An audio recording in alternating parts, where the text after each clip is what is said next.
Hey folks, fWhip here, and welcome on back to my hardcore Minecraft world, where today we got another commenter question of the day episode coming with the brand new main channel video releasing, and we're going to be talking a little bit about motivation in kind of how to move and, well, find project ideas to keep you moving forwards. Just like I need a lot of motivation to click through all these pages. I did find it's 100 maximum pages for a book on Java, so like we're almost there. We're slowly getting there. Be sure to leave a like and click that subscribe. You got a lot of time before I get to this next page. Oh, here we go. From Two Fades, they would say, would love to see a terracotta and pottery factory in Papyrus that ships products to other locations. Lore-wise, the red sand has a lot of iron in it and is used to make pottery, and that's how they get their reddish color. And since the iron is dense, it's found under the normal sand and why it is harder to find. This would allow for a storage room for red sand. I think this is a really cool idea because if you didn't know, this mesa biome here behind me, well, it doesn't normally have regular sand. It has orange-red sand, and we replaced all of that. 60,897 of that, to be exact. And we've still got more to replace over there when we get back to it. But that is kind of a fun way to keep the red sand theory alive inside of the mesa of like, it's the underlayer. So this is just like the top layer here. That definitely helps with keeping a bit more motivation in here. And I actually really like it because we have leaving this monument that we built in episode 60, which I love. It's a very, very over-the-top seed farm because I need that many seeds. But over here we have the city, well, start of the city of New Papyrus. And I've been trying to think of different story elements that we could build out here for the manufacturing and everything. And I was kind of leaning towards a giant pottery factory. So that's a really cool way that we can do it. That's one of the many things I would include out here because as a world spawn, oh, that villager's, he's struggling. He's he's stuck. Okay, they're all stuck in the water. But at world spawn, we are starting to get a lot of lag in this world. So I'm looking at ways that we can move some of our villagers out of there. And along with the pottery workshop idea, that could be somewhere where we have a lot of stonemasons as well. You can get terracotta and glazed terracotta trades from them, just like all the terracotta comes from the mesa. So we can kind of build on that and turn that into even bigger and more fun project to slowly move some villagers out of our villager trading hall. And then we can finally get some new buildings over here next to our blue axolotl bazaar where we've got, where is he? I gotta find him. I got him. Every time I'm over here, where's Booger? Hi, Booger. How you doing? That's our first blue axolotl. We love him. But the reason why this stood out to me as a comment that I wanted to include here instead of just, hey, that's a cool build idea, thank you so much, I like that it adds multiple elements to it. Now, I will say for the storage room, I'm not sure I want to bring major storage rooms out here, more of just a place to farm resources and take that back to the main city. Because if I have storage all the way out here and I need to spend the 5 minutes to get here, grab materials and go back, I'm going to hate doing that. And I will eventually just create a larger shulker monster. So I need that stuff to be a little bit more accessible. I don't want the grand storage room, but like a minute-long trip to go get materials, that's fine. 5 minutes to go get materials. If you forget it and you don't have enough, that sucks. That's infuriating. But for our next comment, we can make a quick trip back over to World Spawn before we do head right back to Papyrus to actually talk about it. My starter house is right there behind me if you're not too familiar with this world. Right over here, we have a castle that I built on episode 3, way back in the day. But inside of said castle, we have this hallway with a bunch of different maps that are all updates of the spawn region of my world. With our latest map update for episode 60 being right here. And now I need to scroll all the way back again.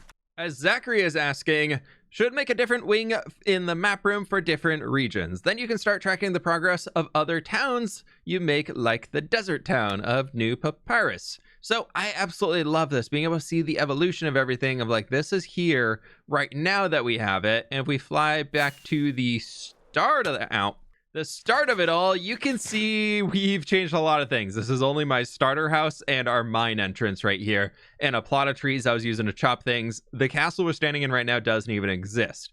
Then we go up to 12, you can see it a little bit different over here. I love to use that to track the progress of everything changing. Now back over to New Papyrus, where I am definitely regretting not making a map before we started altering this region, but I can happily say if you missed it a quite few episodes ago, I think back in the 40s now at this point, as I have taken a little bit of a break from this region, but I made this.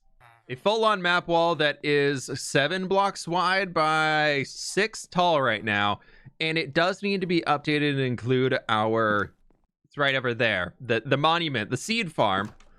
But the thing that I had meant to do, because I was going to update it for that when I built the seed farm, I actually recorded doing it, but I didn't include it because I didn't realize till after that these are all locked, which is good and bad, as we do have a copy, or we can make a copy of this and then map the entire region again. So we kind of are starting this here, but I would like to keep the maps for that to the region where they are, mostly for what I was talking about earlier about moving some villagers out over here and really like increasing the villagers here for our stonemasons and maybe some librarians for glass trades or book trades and like a grand library or something like that. But my starter base is getting very laggy, and I'm doing everything I possibly can to make it still playable, because there are certain points of it where it gets me down to 20 FPS. Right now, I'm at 220 FPS, so that's a little bit of a drop in performance, you'd say. So yes to a map room coming out in here, probably not to additional map rooms of different regions being in the castle back at episode 3, as that's just a lot of item frames to add in.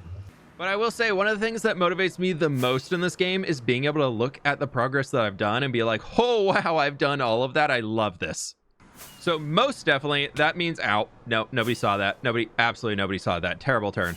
But most definitely we will continue the mapping throughout those different regions, as that's a great way to see the progress you've made in game, as it's a little bit harder to, you know, keep an old section and then a new section unless I'm looking at old copies of the world, which I do have. But it is fun to be able to see the super old maps and then walk down a hall and see all the updated ones.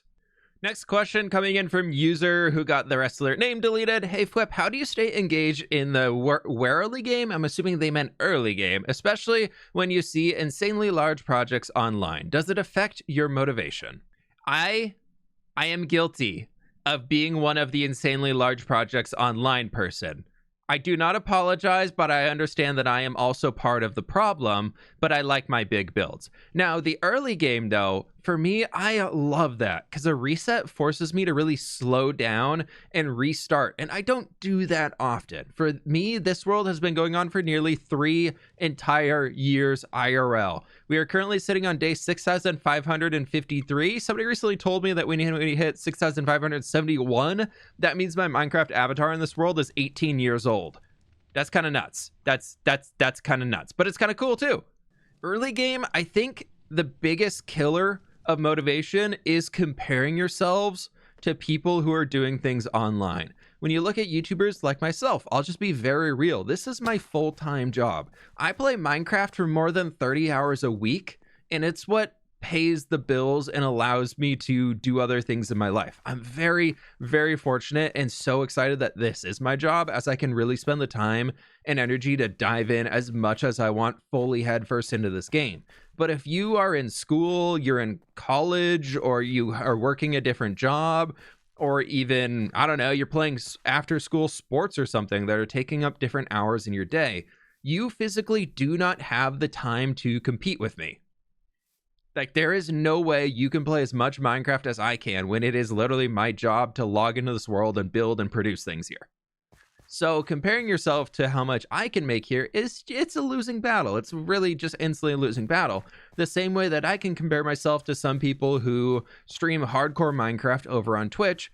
And if you're a full-time live streamer, you're typically streaming a lot more than a YouTuber, because I have to take breaks to edit videos, to think of the ideas, think of how to say things, plan things out a little bit more. Whereas live streaming is more of just get in there and do it and do all that stuff live. That is part of the content. That's not always part of the content here on YouTube. So I can look at one of my friends, Linksy, who is live 7 days a week over on Twitch, and he streams for about 8 hours every single day. That dude is on 36,000 something days in his hardcore world. And he's gaining hundreds of days a week. There's absolutely no way I could even get remotely close to keeping up with that. That difference in day count is just going to keep going up and up and up. As much as I'm playing, like I already said, 30 hours a week or something like that, whether it's this world or SOS or something else that I'm doing. But I had to be like, oh no, there's no way I'm going to catch up to that. Like, my day count is never going to be that high, and he's going to have a lot more projects done. So I really need to figure out what I enjoy doing, how I can continue enjoying things. By the way, I've been working on the terrain a bunch on stream. It's so cool. That'll probably be our next video of sharing the new updates over there. I got a lot more to keep building, but I love it.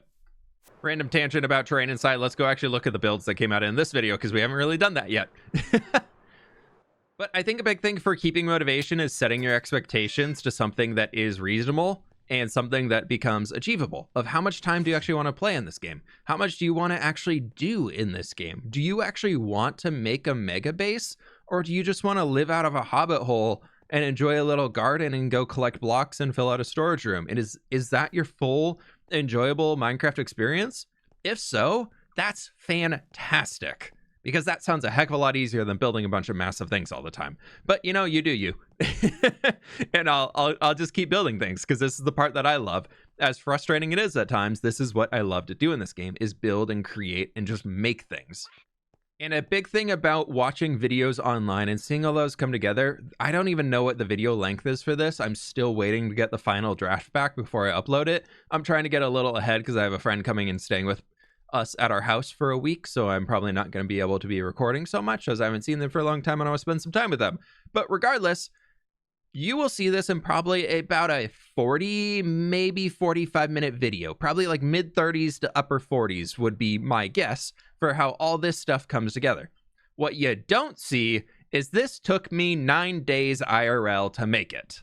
Yes, yes.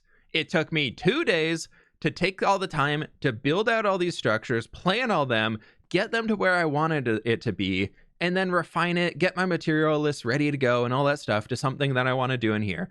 And then I came in game and I built the road, I did all that stuff, I got the buildings in place. That took probably another 3 days or so. And at that point, I've worked a whole week. So I took a day off because, you know, it was a lot. It was a lot of time, a lot of energy, and I was tired, because there's a lot of random blocks that go into this thing. But you don't see that in the video. You just see the final project of me being like, hey, I did this, and then we're doing this, then we're doing that, we're doing this, blah, blah, blah. And it looks like I have unlimited energy, and I'm just creating and making things so quickly. That's not true. This thing took me forever. If you see, we're on day 6,554 now. Yeah, it's been a few days recording this video already. I know. I fly around a lot. But when I finished these exteriors, I was on day 6,480 or 6,470. And granted, I've probably done another 20 or 30 days working on the terrain over there.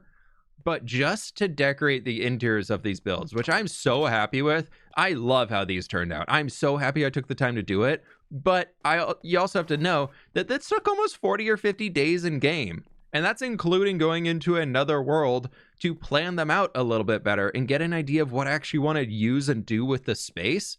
So I probably spent another 6 hours planning and designing the interiors.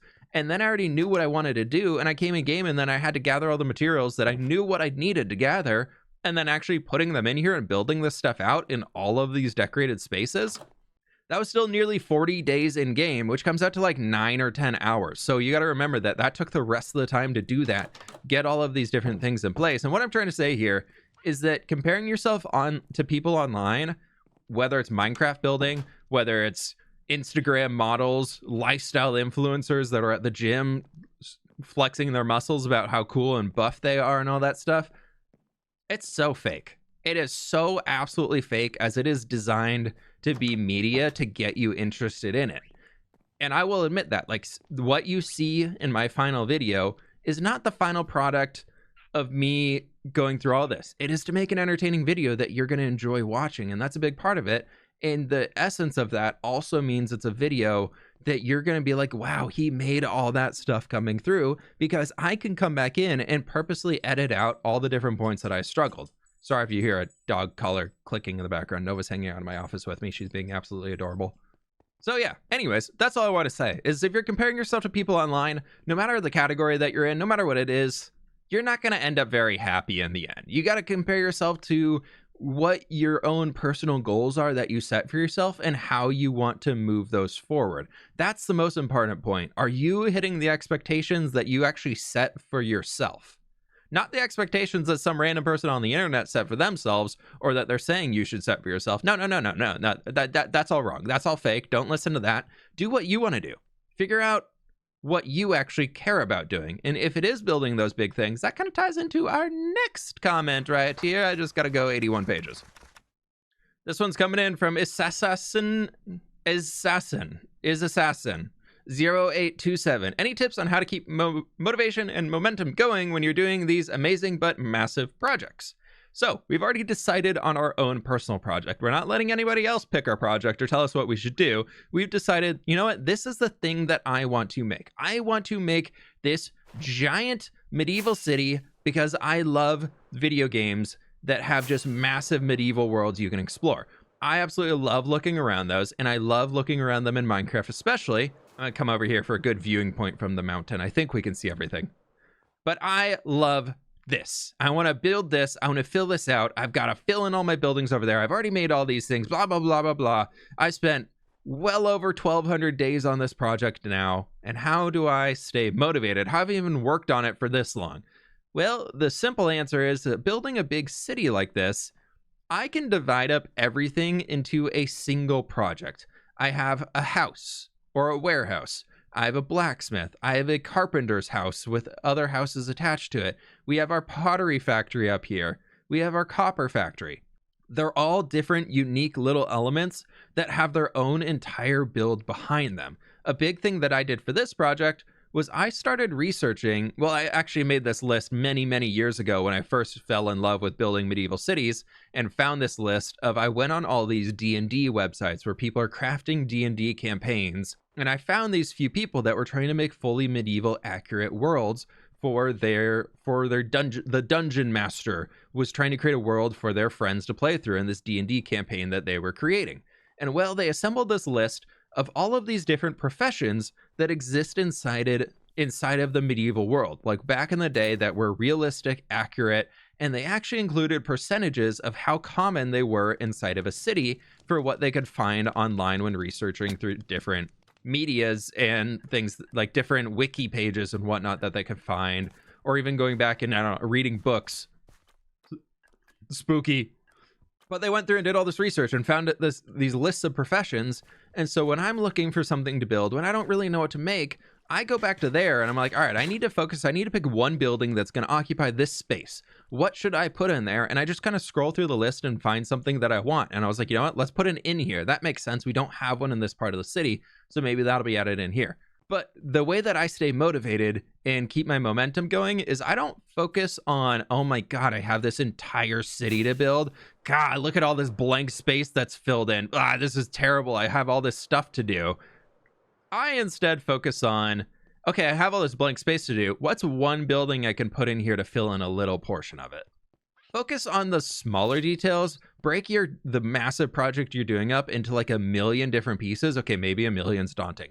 Maybe let's say we're going to break it up into 20 steps. We have 20 different buildings to build to make a town or a village or whatever you want to do.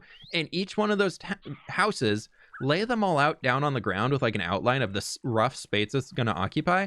And then focus on building one. Don't focus on building them all. Just focus on building the one that you want to work on. What's the next thing that you want to make inside your world? Instead of focusing on the big project and how you're going to do all of it, break it down into little parts that actually, when you think about it, one building is basically the same as your starter house. It might be a little bit more detailed depending on what you want to change about it, but one building, one custom tree, one little bit of a wall segment that connects the gatehouse there to the tower here, that's one little wall. Eventually you do a tower connecting to another tower, then the wall in between that, and you got both of them done.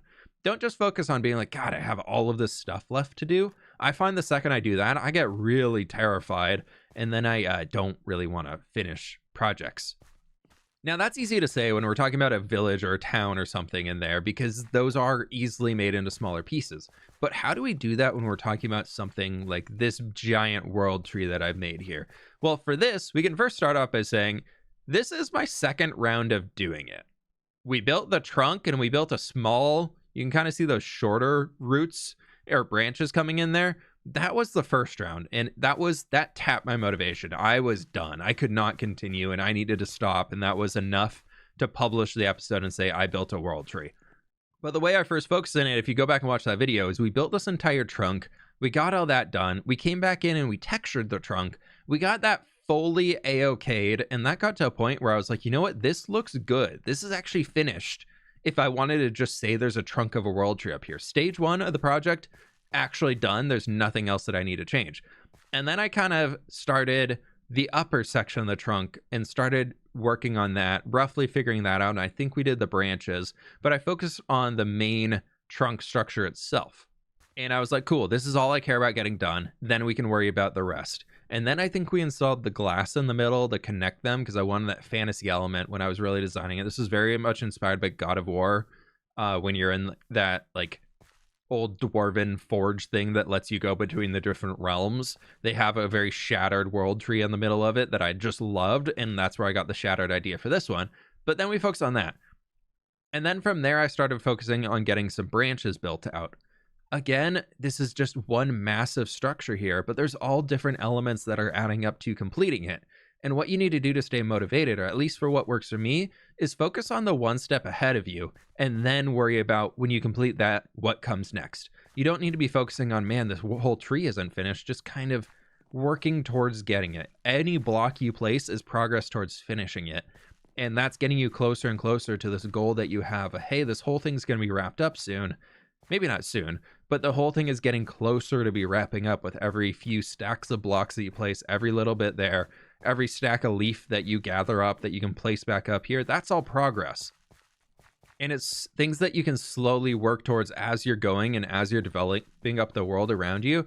And that, I started gathering leaves and logs for that, I think 2 or 3 months before I actually started building it. So I transformed, I think it was where the birch forest is now, was just a whole patch of acacia logs growing out here, acacia trees, and I was gathering up all of those. And I was also gathering oak leaves because originally when I drafted it, I wanted to do oak leaves at the top, and then I realized, well, we're over a mountain, so the biome coloring is going to ruin the entire middle of it.